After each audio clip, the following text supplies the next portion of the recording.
des idli.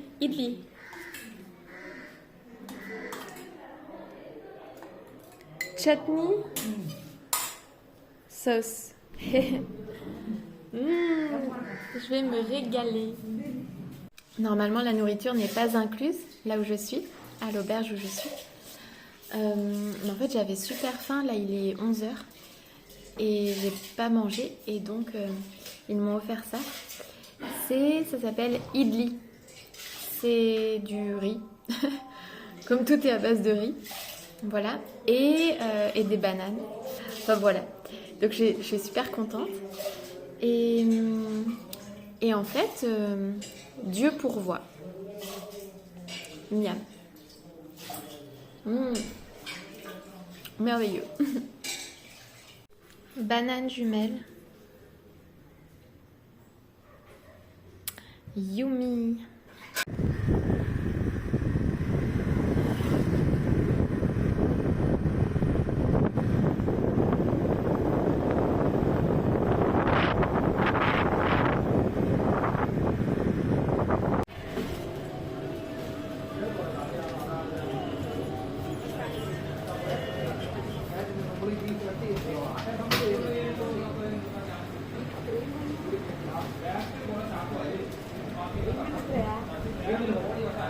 Je prends un petit chai.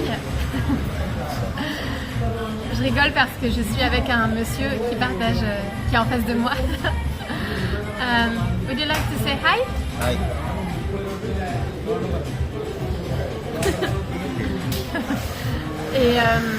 Et donc là, je suis dans un petit resto local. Je pense être la seule touriste dans le coin. Et donc je suis revenue ici parce que en fait je suis venue avec un ami indien il y a quelques jours et j'ai réussi à revenir. En fait c'est un peu loin de l'auberge où je suis, mais j'ai réussi à revenir. J'ai marché et j'ai fait du comment on appelle ça, du scooter stop. Et un monsieur m'a amené un petit peu, a fait un chemin en scooter, a fait un bout du chemin en scooter avec moi. Et je me disais que ce serait trop bien en France ou en Europe, enfin dans tous les pays, ce serait bien si on pouvait faire du scooter stop comme ça de manière très facile, demander aux gens qui sont autour de nous de faire un petit bout de chemin avec nous. Je trouve ça trop bien.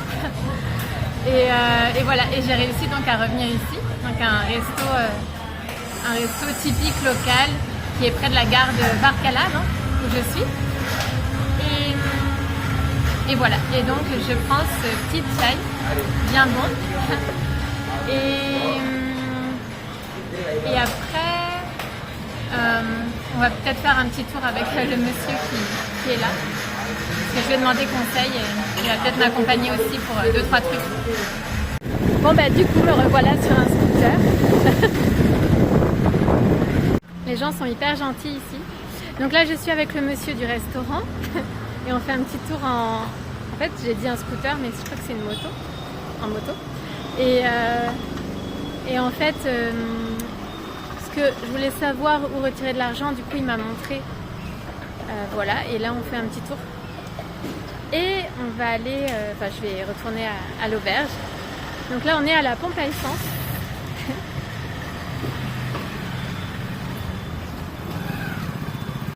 What is it?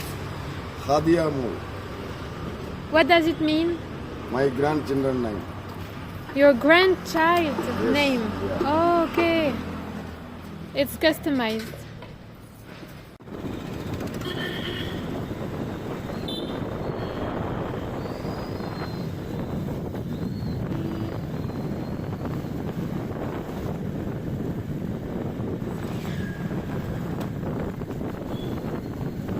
En fait, la vie répond vraiment à nos demandes.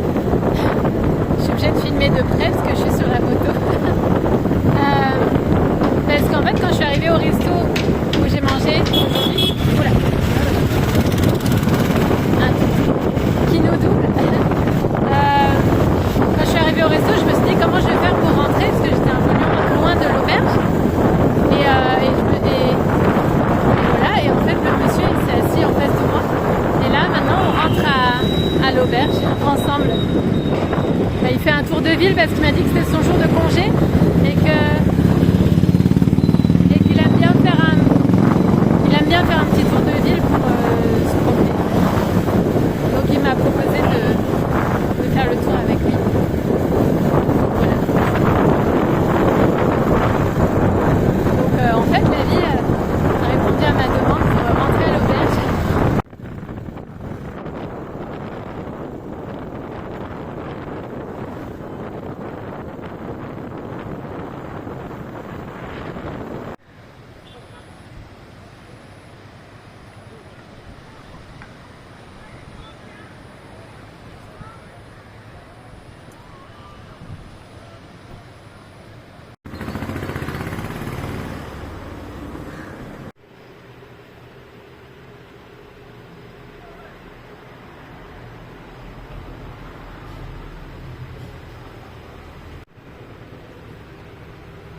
le monsieur de la moto, donc il s'appelle Saïdjou. Il m'a dit qu'il était en vacances en ce moment. Et donc, il m'a dit que si je voulais refaire un tour en moto, en fait, je lui envoie un WhatsApp et on peut faire un tour. C'est hyper sympa. Et là, en fait, je découvre un petit resto aussi local. Parce que j'en cherchais aujourd'hui et ceux que je connaissais étaient fermés. C'est pour ça que je suis allée plus loin. Et je suis retournée dans un resto que j'ai connu grâce à un Indien qui était dans mon auberge. Et donc je suis allée là-bas et c'est là où j'ai rencontré Saïdjou. Et là, il y a un petit resto. Je vais aller faire un tour.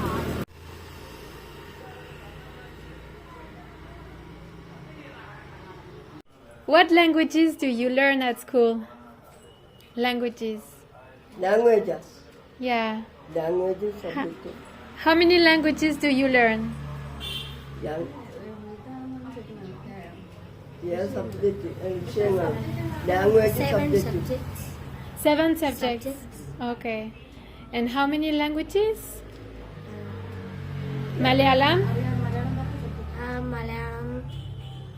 Malayalam, English. English, Hindi, Wow. Maths, And you have other subjects. SS. Uh-huh. How old are you? How old are you? 11. 11? Oh, wow. Okay. How old are you?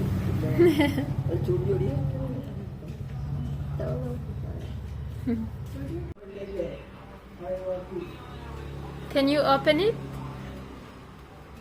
We're going to check. This is Malayalam book.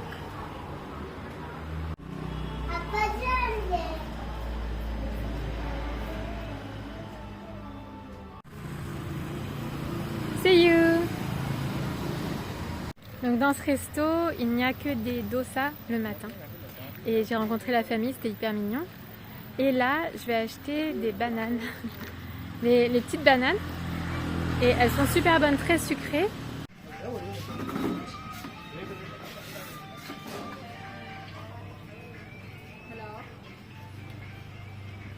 Alors je crois qu'il y a 2 sortes de petites bananes comme ça. Et il y a aussi des bananes rouges. Mais là, il n'y en a pas. J'ai pas tout goûté.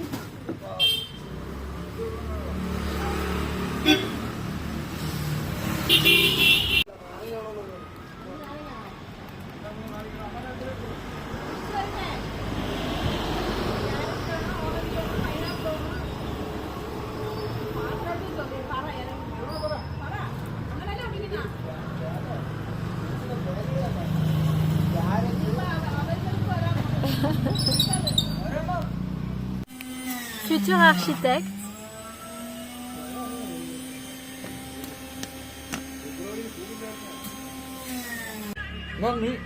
Lord Krishna?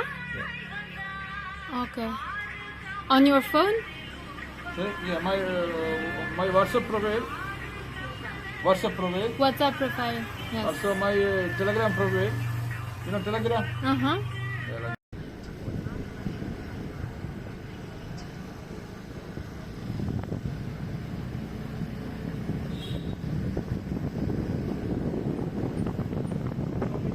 Il m'est arrivé un truc incroyable. Donc, je suis allée acheter des bananes dans le petit magasin familial. Et ensuite, j'ai pris un verre aussi. Et puis ensuite, je rentrais donc à l'auberge. Je marchais sur la route. Et il y a un gars qui s'arrête à côté de moi en scooter. Et qui me propose en fait de me ramener où je veux.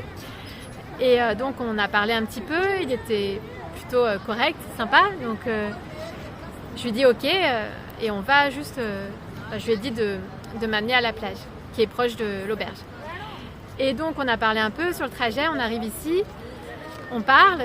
Et là en fait, donc lui il est indien, mais il habite à Dubaï. Il y a beaucoup d'Indiens à Dubaï en fait. Apparemment c'est un deuxième... il y a une communauté indienne importante. C'est un petit Kerala. Et là en fait, il sort un billet de sa poche, de l'argent. Et il me dit, tiens, je te le donne. Donc il sort un billet, il me le donne. Donc c'est un billet de Dubaï en fait, donc je dois échanger l'argent. Et donc il sort un billet, il me le donne et il me dit voilà, c'est pour t'aider dans ton voyage. Et enfin, j'ai trouvé ça incroyable. C'est un peu d'argent et en fait c'est rigolo parce que juste avant j'ai acheté de l'eau dans un supermarché et en payant je me disais justement mince, j'ai plus trop d'argent dans mon porte-monnaie. Ce serait bien que j'aille à la banque retirer un peu d'argent et je me suis dit ça aussi aujourd'hui parce que dans les stories précédentes ce soir en fait je suis allée dans un magasin qui vendait du thé, du tulsi et puis d'autres choses et je disais au gars j'aimerais bien en acheter mais là j'utilise l'argent pour plutôt la nourriture et l'hébergement. Et je lui ai dit, quand j'aurai de l'argent, je reviendrai acheter de l'huile pour les cheveux ou du thé. Et là, ce soir, ce gars qui sort de nulle part et qui me donne ce billet. Incroyable. Et en fait, ça confirme que Dieu pourvoit de façon inattendue et qu'on n'a pas à s'inquiéter de tout ça, en fait. Le plus important, c'est suivre son cœur et faire ce qui nous appelle et voilà. Et en fait après Dieu nous aide, enfin Dieu, on l'appelle comme on veut évidemment, l'univers, la vie et voilà, donc j'expérimente ça et ça renforce ma foi. Plus j'avance en fait dans ce voyage et plus je vis l'instant présent, j'ai de plus en plus confiance en la vie, de plus en plus la foi et voilà, donc c'est de plus en plus léger et joyeux. Je suis rentrée à l'auberge et donc le message du jour, c'est, du jour et des autres jours aussi, en fait, c'est de demander à la vie ce dont on a besoin, demander aussi une guidance, des signes, des messages. Et donc voilà, demander et puis avoir confiance que la vie pourvoit à nos besoins. C'est ce que j'expérimente très régulièrement en voyageant donc avec le minimum. Souvent j'ai besoin de diverses choses et en fait la vie me les apporte de manière donc parfois inattendue et donc faire confiance à la vie nous soutient et nous apporte ce dont on a besoin, ce dont on a vraiment besoin, c'est ce que je constate. Par exemple, en ce moment, je demande une guidance. Je demande à recevoir des messages, des signes pour savoir où est-ce que je vais ensuite, puisque c'est mon âme qui me guide. Donc, j'ai été clairement dirigée vers Varkala, où je suis en ce moment, donc dans le Kerala en Inde. Et donc ensuite, là, je ne sais pas exactement où aller ensuite. Donc, j'ai demandé une guidance et c'est vrai qu'aujourd'hui, j'ai rencontré plusieurs personnes qui m'ont parlé du sud de Varkala, Kovalam, Trivandrum. Donc, je vais peut-être aller par là. Je vais redemander une guidance, je vais redemander confirmation. Et je me suis rappelé aussi qu'à Fort Kochi, j'avais trouvé un guide touristique sur l'Inde du Sud. Donc je pense qu'on m'oriente vers le sud et on me dit d'explorer l'Inde du Sud. Donc affaire à suivre. Soyons attentifs aux messages qui nous parviennent et puis faisons confiance à la vie, à notre âme qui nous guide. Et puis aussi être ouvert, réceptif à l'inattendu. Là encore aujourd'hui, ça a été très inattendu pour moi tout ce qui s'est passé, puisque je partais simplement manger. Au départ, je voulais juste manger au resto là qui est à côté de l'auberge où je vais habituellement. Et puis finalement, je suis allée complètement ailleurs. J'ai fait des rencontres, j'ai fait du scooter, c'était génial. Et donc soyons ouverts à l'inattendu, à l'imprévu, aux surprises de la vie. On peut planifier des choses et à la fois rester très flexible pour accueillir ce que la vie nous propose, ce qu'elle nous offre. Voilà. Donc à très vite pour de nouvelles aventures.